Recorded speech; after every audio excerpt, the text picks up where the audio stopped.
Okay, shalom, shalom, shalom. This is your brother Kazak Yah with a precept for this morning. And this is to address a comment that I constantly get from people when I make the mention that we are not in the New Testament. And so they often give me these passages out of the epistles of Shaul and one specifically from the letter to the Hebrews. So I'm going to read those letters. First one is 2 Corinthians chapter 2 and 6. Okay, I'm going to read 1 through 6. It says, verse 1, Do we begin to commend ourselves, or need we, as some other epistles, right, of commendation to you, or letters of commendation from you? Pardon me, these letters are small. You are our epistle, written in our hearts, known and read of all men.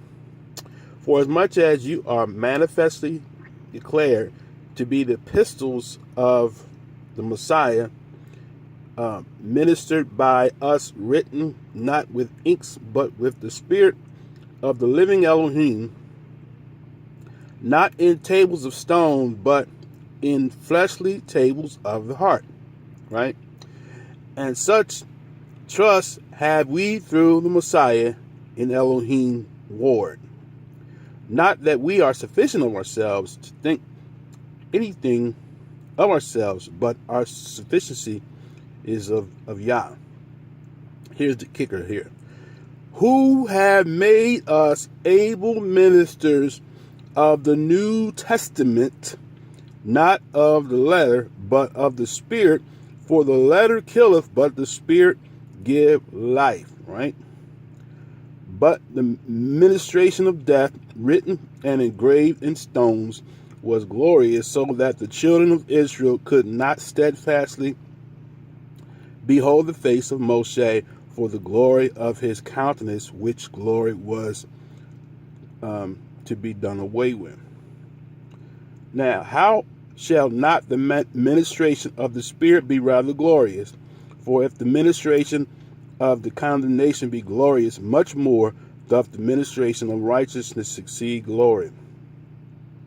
For even that which was made glorious had no glory in this respect, by reason of the glory that excelleth. Okay, now, once again, very simple. That's quite simple. Yahshua is the mediator of the New Testament. Okay? So what they are saying simply here is talking about, and we're going to show you in the other passages, the mediator, the blood is the New Testament, right? In its beginning phase, because the New Testament is only complete when the other components of the prophecy is fulfilled, and then that's when we will be in the New Testament in full gear. Okay, we have been introduced to the Testament, so right now what we are sharing and what the world calls the New Testament and what the disciples call the New Testament is not the same thing.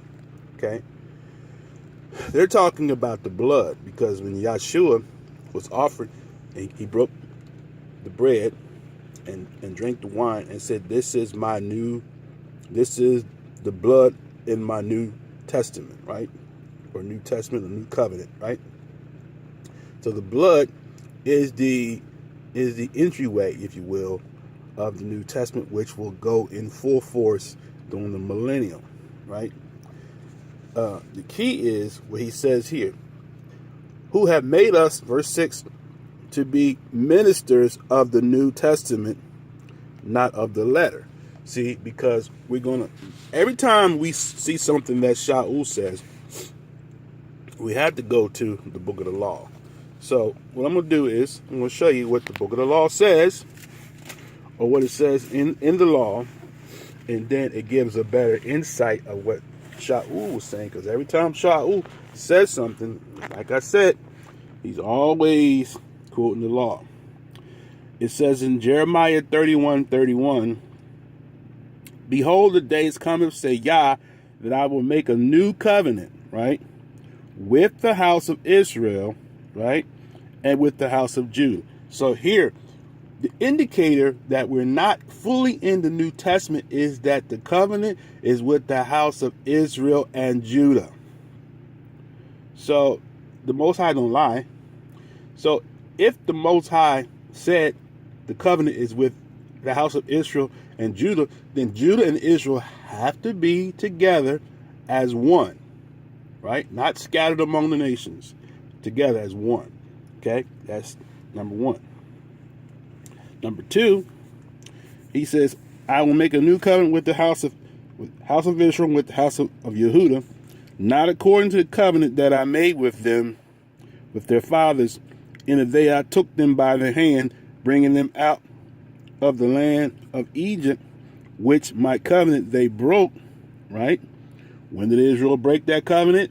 When Israel went into captivity during the time of the kings. Okay? They broke, although I was a husband unto them, says Yah, but this shall be the covenant that I will make with the house of Israel. Okay? This is the other component of the covenant, of the covenant with Israel. Number one, we said it's with Yehudah and with Israel. And number two, he said, here it is. I will put my law in their inward parts. He's talking about Israel, Yehudah and Israel, not the Christian church. I will put my law in their inward parts and write it in their hearts, right? And will be their Elohim, and they shall be my people, right? And he says, they shall teach no more every man his neighbor.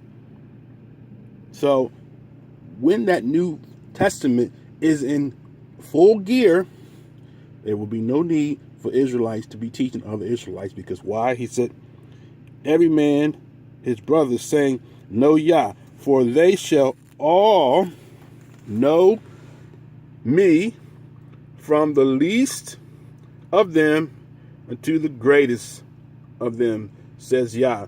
For I will forgive their iniquity, and I will remember their sin no more. That's the precept. Okay? Now, when Yahshua came in the flesh, he said his blood is the New Testament. He said, this is the New Testament in my blood. In other words, this is how we are beginning the process of entering into the new covenant with Israel. Okay? He paid his part. He did.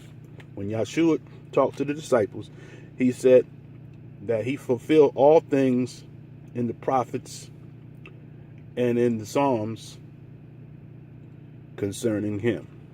Right? Now, to add to 2 Corinthians, and we're going to go to the next one, which is, I always quote, which is Hebrews 9. Is that right? Hebrews 9 and 15. All right, Hebrews 9:15. And it says, I'm going to read 14 and 15 because this is going to put the nail in the coffin.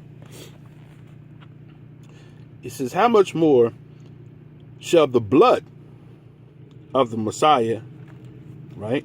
How much more shall the blood of the Messiah, right?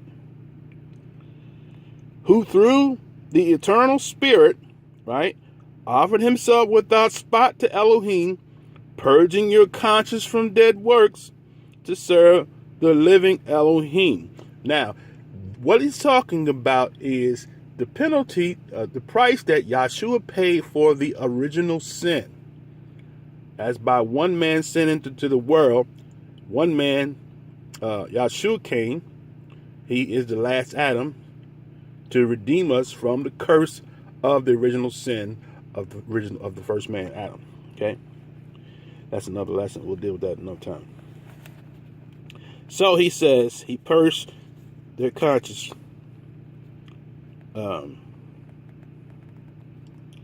How much more shall the blood of the Messiah, who through the eternal Spirit offered himself without a spot unto Yah, to purge your conscience from dead works, right? I want to read verse 13 before that. Verse 13 says what? For the blood of bulls and of goats and ashes of a heifer, right, sprinkling to the unclean, sanctifying, purifying of the flesh. So once again, we can see we're talking about sacrifices, right? Verse 15 says, and for this cause he is the mediator of the New Testament, that by means of death for the redemption of the transgression that were,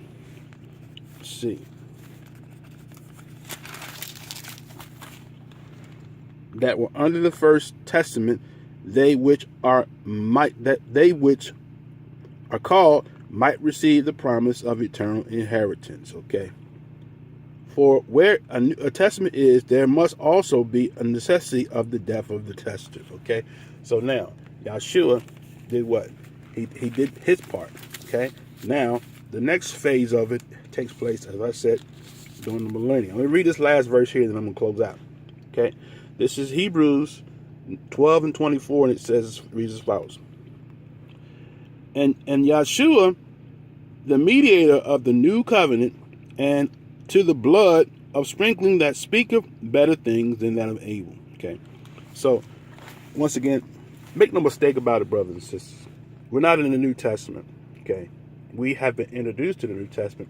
Yahshua said his blood is he is the mediator of the New Testament, and his blood is the initial stage of that preparation for the new covenant that will be in full gear during the 1,000-year reign when the Messiah comes back to the earth. Having said that, I gotta go. Shalom, shalom, shalom.